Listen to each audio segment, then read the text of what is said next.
mawalah wala haula wala quwata illa billah. Rabbi shrah li sadri wa yassir li amri wahlul 'uqdatam min lisani yafqahu qawli. Alhamdulillah, segala puji bagi Allah yang masih menganugerahkan nikmat yang banyak. Mudah-mudahan kita pandai mensyukurinya. Kebetulan hari ini kita sudah masuk hari ke-13 Ramadan 1446 Hijriah.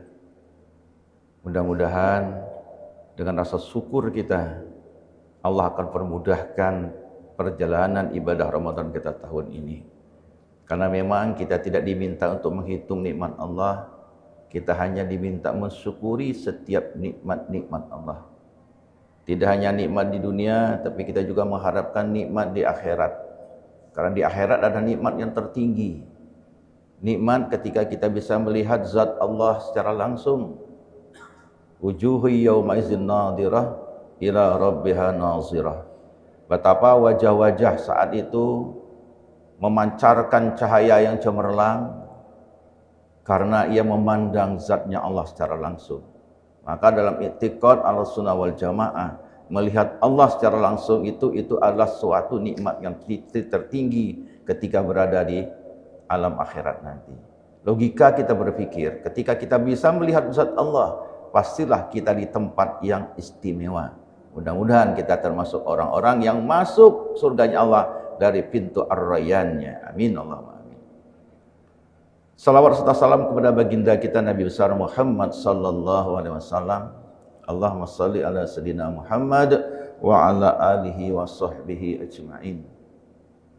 Mudah-mudahan dengan salawat itu kita diprioritaskan mendapat pertolongan baginda Rasulullah sallallahu alaihi wasallam ketika di padang mahsyar nanti. Ketika tidak ada pertolongan kecuali pertolongan Allah dan Rasulnya.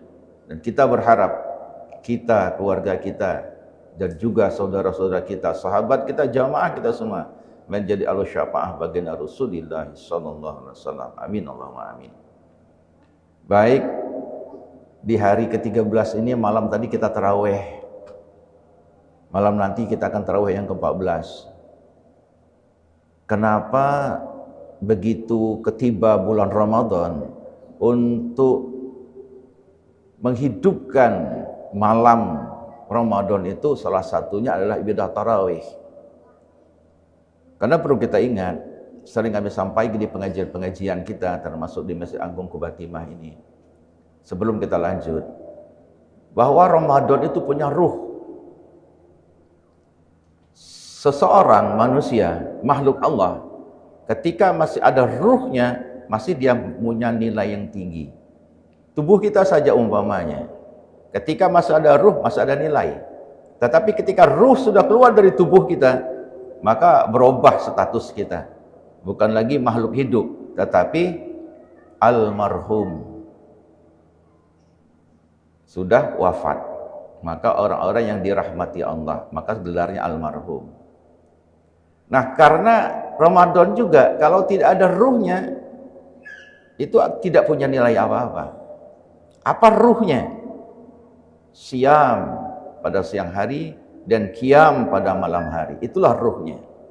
Jadi kalau orang puasa tidak sholat, berarti ruhnya separuh, gentayangan. Ya, kalau gentayangan bahasa Bangkanya apa? Muzanzabin bainas sama'i wal ard. Gentayangan di antara langit dan bumi. Orang Bangka bilang kalau ruhnya gentayangan samalah dengan mencadin. Kalau orang Bangka bilang, jarang dengar, orang lebih kenal dengan pocong masalahnya. Nah, makanya siang hari siam, al-imsak, mengendalikan diri dari makan minum dan membatalkan puasa. Kami tidak menyebutkan imsak itu menahan. Yang nama menahan itu tidak enak. Biasanya akan meledak suatu saat. Nahan kentut saja tidak enak. Bahkan bisa menjadi penyakit. Ada ungkapan guyon masih kecil-kecil sekarang juga masih sering kita dengar. Apa guyonnya? Kalau nahan kentut jadi penyakit itu. Orang selan jual ikan. Orang puput beli sedikit. Kalau kentut jangan ditahan. Kalau ditahan jadi penyakit. Maaf kalau ada orang selan dengan puput di sini. Makanya Jadi al-imsak itu bukan menahan makan, tapi mengendalikan diri kita. Dari makan, minum, membatalkan puasa, termasuk mengendalikan panca indera kita, mengendalikan lisan kita. Kita ini kadang-kadang kalau menahan makan, minum, mengendalikan makan, minum gampang. Tapi mengendalikan 9 lubang itu yang susah. 7 di kepala lubangnya, 2 di bawah. Itu yang sulit tuh. Maka salah satu lubang yang kita jaga itu adalah lisan, mulut. Mengendalikan lisan kita itu tidak mudah. Makanya kenapa dalam Islam itu termasuk salah satu kategori penyakit batin ketika keluar dari lisan itu yang namanya ghibah. Itu penyakit batin yang sangat berbahaya. Al-Quran jelas mengatakan dalam Al-Hujurat itu, orang yang ghibah itu yang tidak mampu mengendalikan lisannya, tidak mampu mengendalikan mulutnya, itu sama saja makan bangkai saudaranya. Yang kita tidak usahkan bangkai manusia, bangkai ikan, kita bahasa bangkai ikan lah berok, tidak renyek lagi makannya. Nah, ikan segar, kecuali dibuat buat empiang kalau ikan berok. Nah, itu sama dengan makan bangkai. Dalam hadis, dalam kitab Maraqil Ubudiyah dan juga dalam kitab Hidayah Salikin yang kita baca setiap Sabtu itu, ketika membahas masalah ghibah, penyakit batin yang keluar dari mulut, itu sama dosanya dengan zina dengan orang tuanya. Nauzubillah min dzalik. Zina dengan orang lain saja dosa besar, apalagi dengan orang tuanya. Tidak bedanya dengan hewan. Makanya puasa kita tidak hanya puasa hanya mengendalikan makan dan minum dan juga yang membatalkan, tetapi juga bagaimana kita mengendalikan penyakit-penyakit batin yang ada pada diri kita. Makanya kita lebih sering katakan al-imsak, mengendalikan diri. Kalau menahan, ada saatnya babaknya kita kebablasan, pecah, meledak. Tapi kalau mengendalikan diri, insya Allah perlu pembiasaan. Karena pembiasaannya terjadi karena kita biasa. Bisa itu karena biasa. Man ta'awwada 'ala sa'in ta'awwad. Ketika orang itu biasa membiasakan sesuatu itu, maka dia akan biasa. Maka dalam sebuah hadis katakan, man sabba 'ala sa'in sabba 'alaih. Barang siapa terbiasa dengan segala sesuatu, maka dia akan terbiasa. Kalau biasa sesuatu yang baik, dia akan baik. Kalau biasa dengan yang buruk, akan terbiasa buruk. Ada ungkapan yang baik dari Sayyidina Ali ketika masalah lisan. Orang bijak itu lisannya selalu di belakang hatinya. Maka sebelum dia mengeluarkan ungkapan, hatinya mengkaji dahulu. Tapi sebaliknya orang yang tidak bijak adalah orang yang selalu mengeluarkan lisannya di depan hatinya tanpa pikir. Maka dikatakan orang yang kuat. Dalam sebuah hadis riwayat Bukhari, al-qayyisu man dana nafsu hawahu wa amila lima ba'dal maut wal ajizu man ittaba hawahu nafsahu wa tamanna 'ala Allahil amani. Riwayat Bukhari. Orang yang kuat itu, orang yang hebat itu, orang yang bijak itu adalah orang yang mengendalikan hawa nafsunya. Al-qayyisu mandana nafsu hawahu. Orang mandana itu mengendalikan. Yang mampu mengendalikan hawa nafsunya, termasuk panca inderanya, lisannya, bukan indera kita ya. Kalau itu bukan panca ya, satu tuh. Tunggal indera berarti ya. Itu yang mampu mengendalikan hawa nafsunya. Nah, puasa termasuk salah satu sarana untuk mengendalikan hawa nafsu. Karena nafsu itu susah.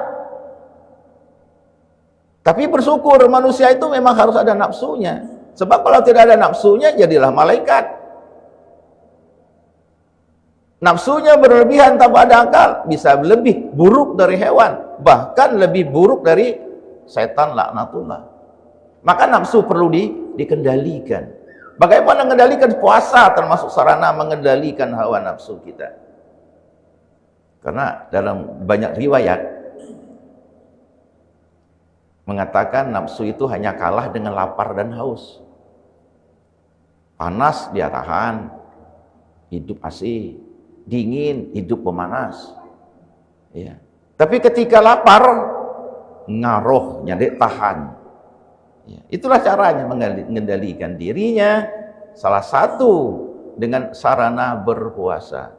Puasa juga ada sesuatu yang luar biasa. Kalau boleh kita kulik sedikit 183 Al-Baqarah itu, ya ayyuhallazina amanu, kita lihat sepotong itu saja, tidak usah lihat ujungnya. Kenapa Allah panggil dengan hai orang-orang yang beriman? Dalam tafsir Marah Labid, Imam Nawawi mengungkapkan, harta yang paling berharga pada diri seorang Islam itu adalah keimanannya. Harta yang paling berharga pada diri seorang muslim itu adalah keimanannya. Jangan pernah mengaku muslim kalau keimanannya tidak beres. Maka panggilan iman adalah panggilan yang sangat luar biasa. Allah panggil sesuatu yang kita miliki terbaik pada diri kita, pada diri seorang muslim. Maka panggilannya panggilan iman. Kenapa dipanggil dengan iman? Itulah Allah ingin mengembalikan kita ke spek awal kita, ke setting awal kita. Apa setting awal kita? Fitrah kita. Karena fitrah itu sesungguhnya adalah al-aslu ilal khalqiyah atau aslul khalqiyah. Asal kejadian seseorang itu. Karena fitrahnya adalah beriman. Kita buktikan saja. Ketika Allah berkata, alastu birabbikum, pada alam ruh dan alam rahim ibu kita. Ketika ditanya, alastu birabbikum, apakah aku Tuhanmu? Kata Allah, pada alam ruh dan alam rahim sepakat kita menjawabnya, bala sahidna. Betul ya Allah, dengan kalimat bala, bukan na'am, tapi bala, betul-betul kami mengakui bahwa kami bersaksi bahwa Engkau adalah Tuhan kami. Selamat di alam ruh dalam rahim. Makanya puasa di samping sarana mengendalikan hawa nafsu kita, sesungguhnya Allah memberi ruang kepada kita untuk mengembalikan spek awal kita ke fitrah kita. Fitrah dari kata fatara, yang berarti setiap manusia itu diciptakan membawa potensi. Apa potensinya? Keimanan. Maka dalam sinonimnya fitrah, fatara asal katanya mempunyai 4 sinonim. Ada khalaqa, sama mana sama-sama menciptakan. Ada bada'a, ada ja'ala, ada ansya'a. Ditambah dengan fatara.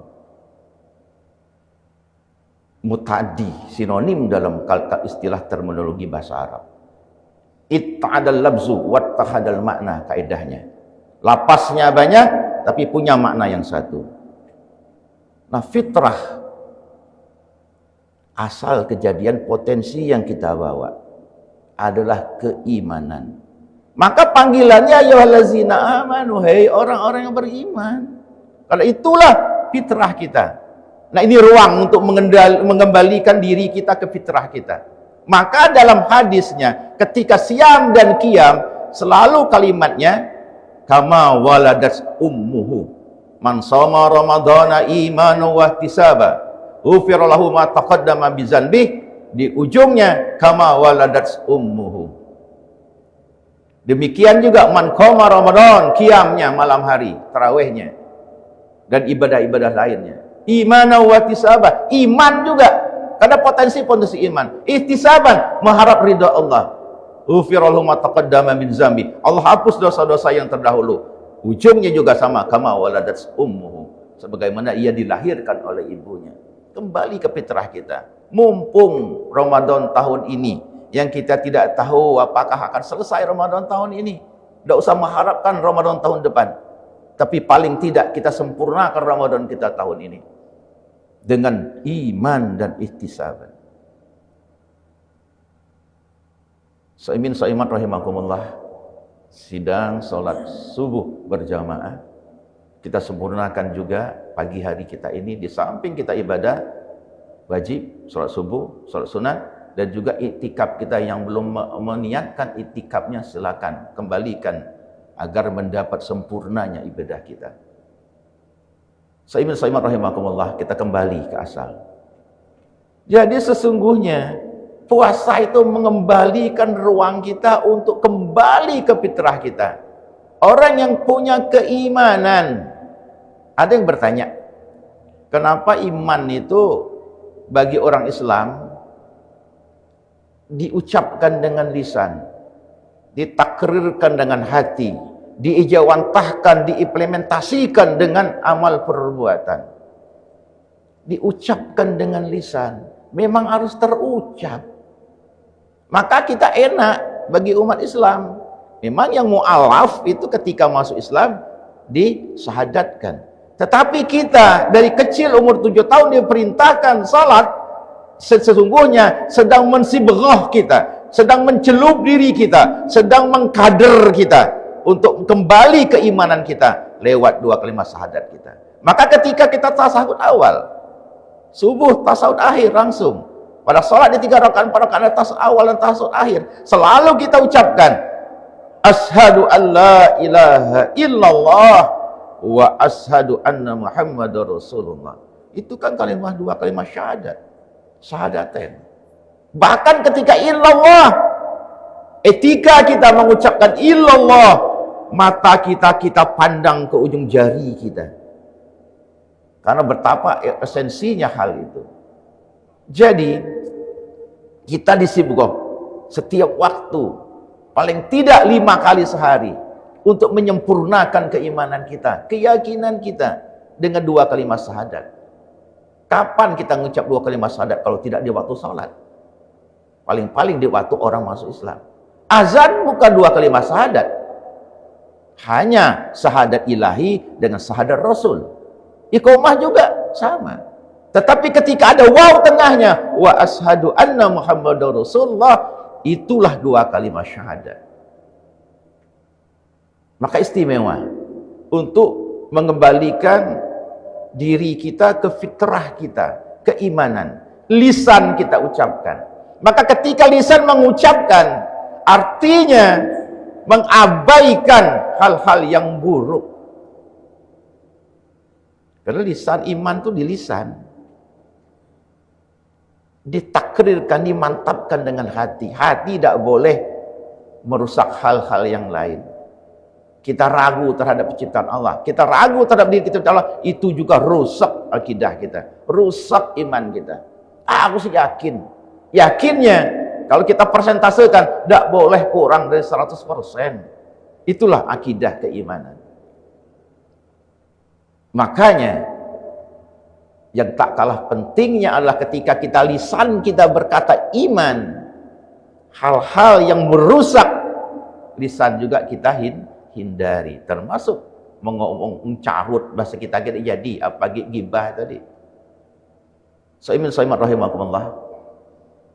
Jadi yang tak kalah penting adalah pengejauhan tahannya, implementasi dan iman itu adalah bil jawarih. Kita tunjukkan dengan amal perbuatan, baik itu amal perintah Allah yang bersifat wajib maupun sunnah, termasuk juga hal-hal yang berhubungan dengan manusia. Ada hablum minallah, ada hablum minal khalq, minal makhluk, hubungan kepada ciptaan Allah. Makanya ketika implementasi dalam bentuk perbuatan, vertikal bagus, horizontal juga harus bagus. Maka dalam puasa, di samping kita mencempurnakan diri kita, membentuk kepribadian, kesolehan pribadi kita, juga dibuka ruang untuk membentuk kesolehan sosial kita. Apa bentuknya? Kita bisa menyantuni atau paling tidak memberi orang berbuka puasa. Itu kan bentuk sangkingnya. Kalau kita, mudah-mudahan kita semua bisa datang ke kota Mekah, Madinah ketika bulan Ramadan. Bagaimana orang berbagi, satu kurma itu bisa berbagi.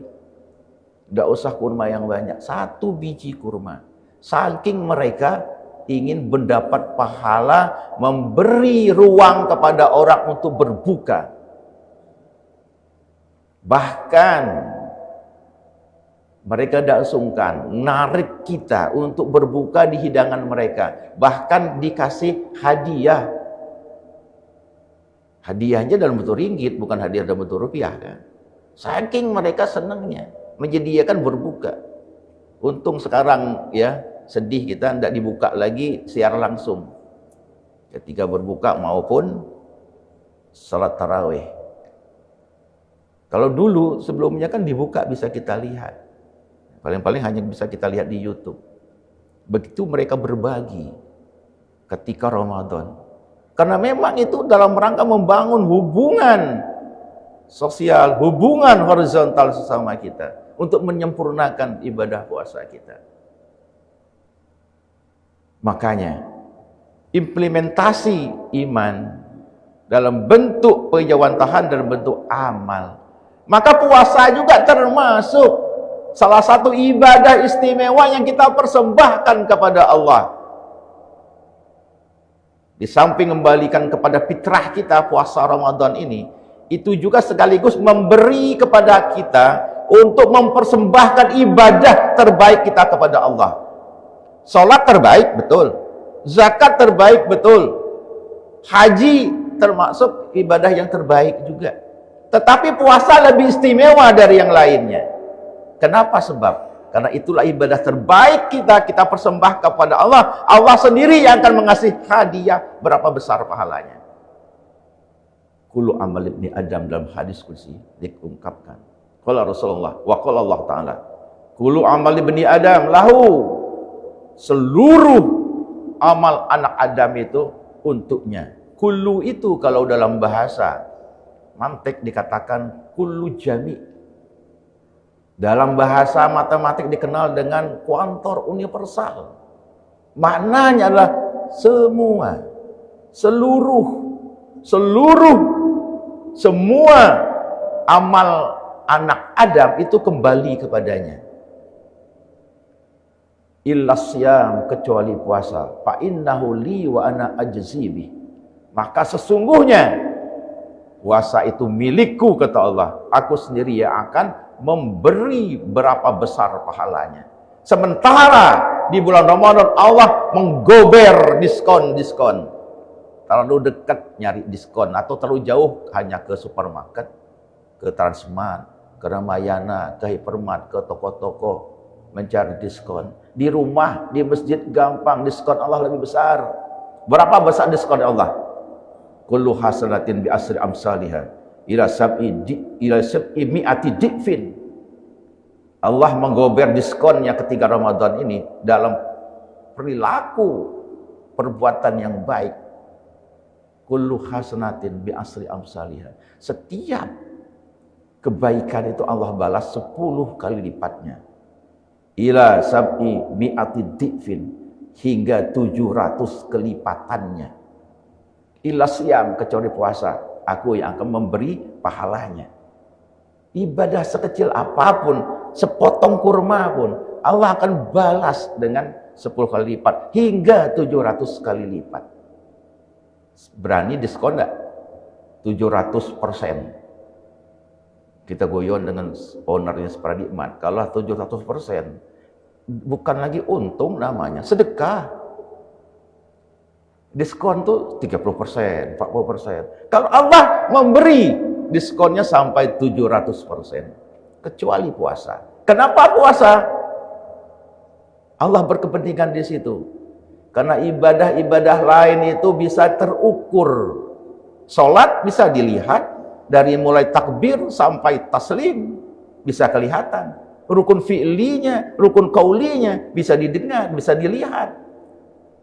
Zakat, tambah lagi kelihatan berapa besar harta orang. Dia setor ke badan UPZ Masjid Agung Kubatimah 11 juta zakat malnya. Panitia mencatat berarti orang ini punya harta 440 juta. Ketahuan. Kali 40 kan ketahuan. Haji Sekampung nganternya kelihatan. Pak Ketua, ada banyak yang ngantar kemarin waktu pergi haji. Banyak. Bukan lagi minibus, langsung busnya memang. Kelihatan banyak. Tetapi puasa siapa yang tahu? Kan hanya kita dengan Allah yang tahu. Karena ibadah sir. Masalah gaya lemas tuh gampang, bisa dibikin-bikin. Pulang ke rumah lemas, padahal baru dari angewa, kopiah. Kan? Lah makan roti kukus lah mentekik perutnya kan. Bisa saja. Siangnya main ke pasar, tidak sadar, masuk, hilang kepalanya, tinggal kakinya. Karena setengah kan ditutup di pasar warung tuh kan. Maka kata kawan, cerita orang tua kami, kalau bulan puasa tuh banyak orang yang makan bayi. Lama kita nggak makan bayi. Betul, bayi kan makan dari kepala, tidak pernah dari kaki. Maka ketika di pasar puasa ini datang saja ke pasar tuh, terseparuh ditutup, kepala, badan dia kelihatan, kaki kelihatan, macam orang yang makan bayi berarti. Nah itu, karena puasa memang istimewa. Sir ibadahnya kita yang tahu. Maka Allah berkepentingan berapa besarnya tergantung iman wa ihtisaban tadi. Imankah dorongannya, ihtisabankah ataukah keikhlasan yang mendorong kita beribadah itu? Allah yang akan balas. Maka kembali kita ke permasalahannya bahwa mengendalikan hawa nafsu itu termasuk orang kuat. Karena ketika orang mampu mengalihkan hawa nafsunya akan dihubungkan dengan kalimat wa amila lima ba'dal maut. Maka dia akan beramal untuk kepentingan saat wafatnya di alam akhirat. Makanya ibadah puasa kita kan investasi untuk akhirat. Salat kita investasi untuk akhirat. Zakat, haji yang sudah haji, sedekah kita, infak sedekah kita, baca Quran kita, zikir kita, istighfar kita. Itu kan persiapan investasi akhirat. Maka investasi di akhirat itu yang sifatnya wajib, jarang kita mendengar nilai pahala yang besar. Tetapi ketika ibadah sunat seringkali diiming-iming oleh Allah, ditarhibkan dengan nilai yang sangat besar. Contoh, malam ke-13 tadi kita sholat tarawih, berapa besar pahalanya? Dalam hadis Ali karamallahu wajhah yang kami kutip dalam kitab Durratun Nasihin halaman 18, kita ambil yang ke-13 saja, malam ke-13. Wa fil lailati salisatil asyrata jaa yaumal kiamati aminan min kulli su'in. Ketika kita melaksanakan sholat tarawih malam ke-13, tapi tidak putus ya, dari 1, jangan hanya 13B, yang lain bolong, enggak, dari 1 sampai ke 13. Jaa yaumal kiamah, dia datang pada hari kiamat, aminan, aman min kulli su', dari segala sesuatu yang buruk. Bangkit dari kubur itu bukan tidak sakit, belum pernah nyoba kan? Bangkit dari tidur, belah radang lah haus, itu menyiksa ada. 2, kalau tidak kencing, nak buang air, haus nak minum, tersiksa. Kalau tidur normal, kalau tidurnya ngigau, mimpi dikejar antu, mengep napas kan, baca ngerucih surang tengah malam, sulit. Jadi bangkit dari kubur itu sulit. Bangun, contohnya bangkit dari tidur, analognya. Maka ketika bangkit dari kubur itu, Allah akan amankan orang yang melaksanakan sholat tarawih malam ke-13 dari segala sesuatu yang menyakitkan, min kulli su'. Jadi beruntung, besar pahalanya kan. Bahkan malam ke-14 malam ini, wa fil lailatir rabi'atil asyrata, dan pada malam ke-14 ja'atil malaikah yashhaduna annahu sholat annahu la yahsibuhullahu yaumal qiyamah. Apa maknanya kurang lebih? Pada malam ke-14, malaikat yang menyaksikan kita bahwa seseorang itu sholat pada malam ke-14, pada hari kiamat dia terbebas dari hisabnya Allah. Besar pahalanya kan? Kenapa demikian? Salat 12 subuh saja seisi alam ini, seisi dunia pahalanya.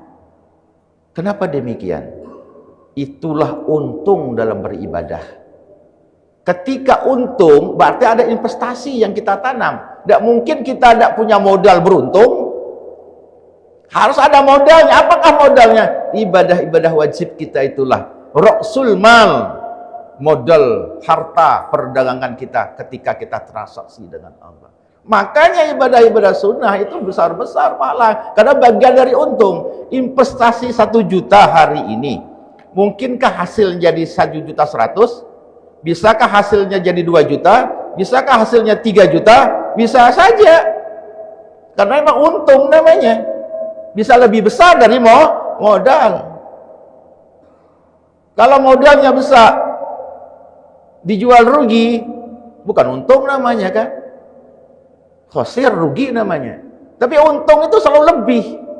Makanya ibadah-ibadah sunnah itu Allah gober pahalanya dengan luar biasa, apalagi Ramadan ini. Saimin rahimakumullah.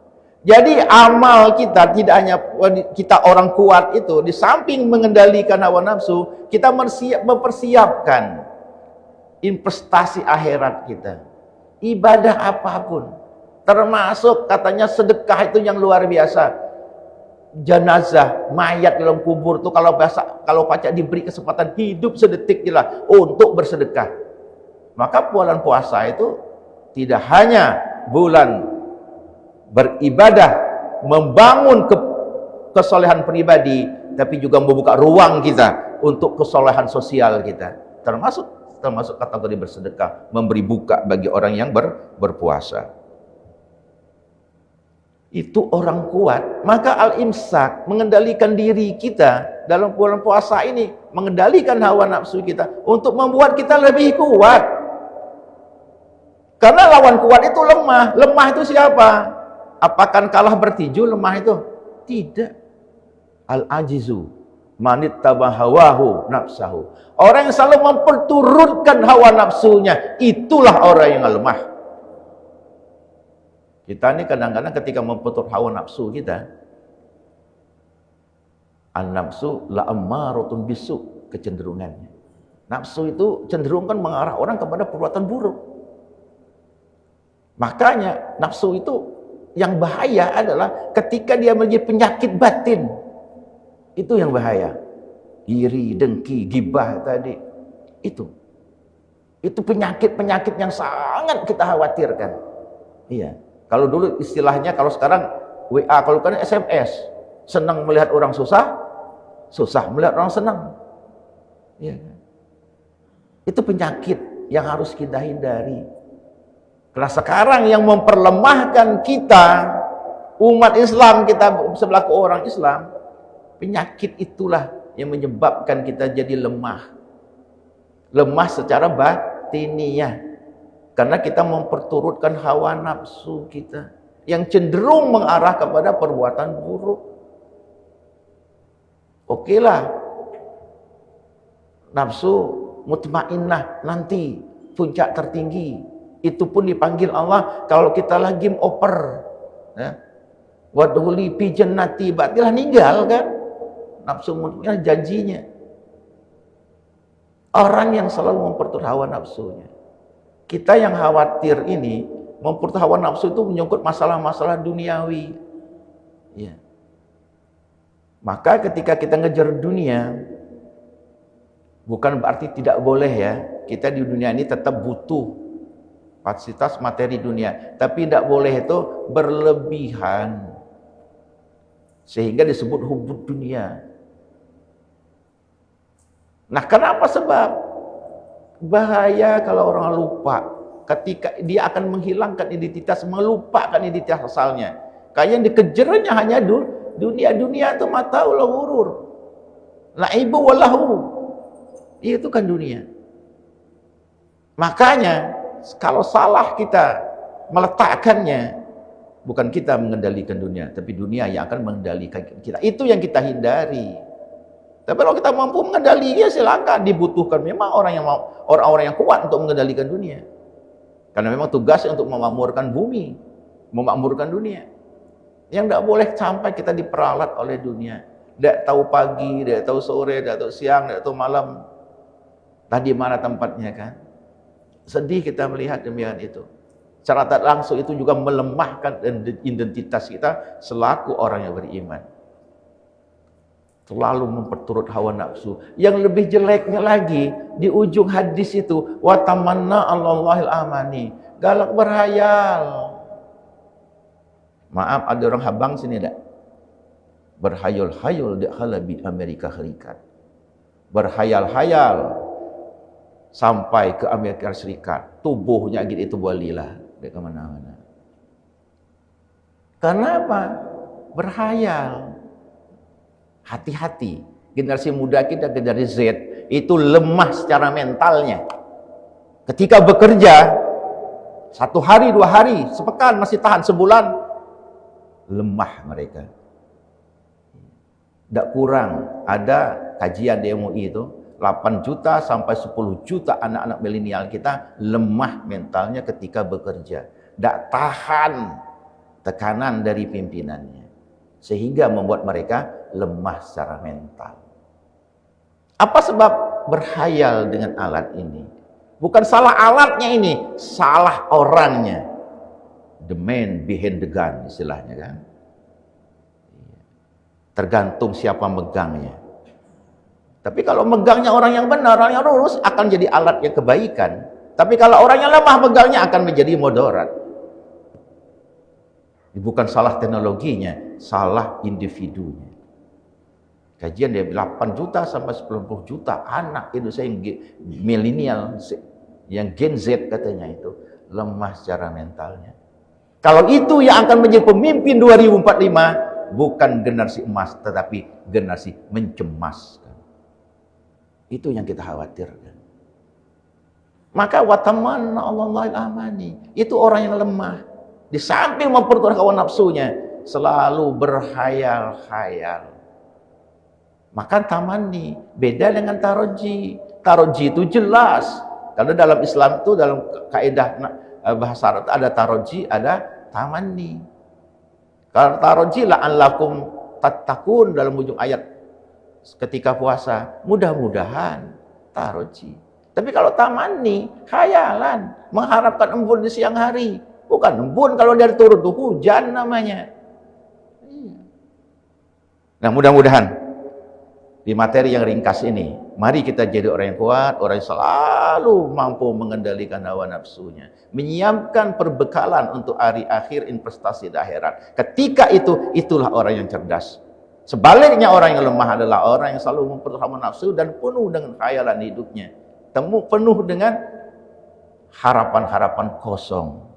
Kalau demikian, kita menjadi orang lemah. Mudah-mudahan di materi yang ringkas ini pembelajaran untuk kami khususnya dan kita semua. Usikum nafsi bittaqwallah wallahu muwaffiq ila aqwamit thoriq. Wassalamualaikum warahmatullahi wabarakatuh.